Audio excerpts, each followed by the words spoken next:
what do you think about the concept of Testing United conference? Well, this is a good conference. I've been to this event, a couple of times now, before COVID and now, hopefully after COVID, and so I hope they keep it up, and I hope it grows back into what it was before, because there's a lot of good ideas that are being shared. There's a lot of good contacts that are being made, a lot of good networking that's going on. People are going to either get better at their job or they're going to find a new one here at Testing United. So, Donna, how did you like James' speech? I thought it was really good. He definitely detailed all of the ways that you can have a career, not just in testing, but in life. So I found it very practical, very realistic, and his stories are, real because we watched him progress throughout his career. So I loved it. Which speaker would you like to see today or tomorrow? So today I'm very excited to see Tomax talk in the afternoon, 2:45, 3:45, something like that, because he tells the story of 5 failures and their recovery. How did you like the first day of Testing United conference yet? It's really awesome to be here, actually, seeing all the delegates, and it's my first time physical conference. So everything was online, now it's physical, so I can see people face to face. Which speaker had the most interesting speech in your opinion? Keynote by James, because I'm always a fan of James' talk. And the way today also, it's like a fanboy moment looking at him, sitting next to him. And yesterday the same thing, when we had the speakers dinner, James was sitting next to me. So yeah, James one was obviously the best one. What was the topic you were most interested in today? Well, I definitely loved Jorgen's talk in the morning, but the discussion between Donna and James was also perfect. I'm looking for, obviously, for Raj talk and Donna keynote at the end. But in general, I think all the topics are really good. The agenda, the program is really good. There's always something interesting happening. Which speaker had the best speech yet? It's a very hard question, especially if you are asking chair of the program committee.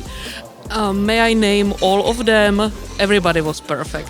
I'm very happy that they came. I know that this COVID time is very hard, but I'm very happy that they came. If I can name one person who make a difference, it's probably Tomáš Dubikovský, because he was the most moving presenter ever. So, how did you like the first day of Testing United conference yet? The first day was great. I met a lot of new people. I learned a lot of interesting things people are up to. For example, I was just talking to a group of people who actually test air traffic software, which is actually so critical. And yeah, I've learned a lot, and it's been super inspiring as of now. And the last question, which speaker had the most interesting speech in your opinion?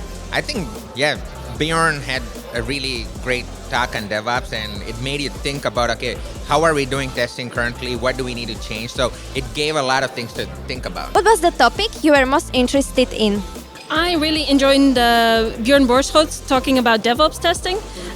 It wasn't all new, but it really gave a nice overview, like a helicopter view of all the things I'd been thinking about surrounding DevOps. It was lovely. What was the topic you were most interested in? It was only a few topics today that we saw, but I think the opening speech of James Whitaker was really interesting. We all know James as a pretty explicit guy, is telling his opinion without hesitating on anything. But I think that's something we need. We really need to have the truth out there. We need to know what we can expect. And I think that some of the points he mentioned about the new ways of how we need to cope as testers with artificial intelligence, the way it's not programmed anymore, but it's actually learned by feeding it data. And this is something totally new for us testers, because we're used to testing programmed stuff.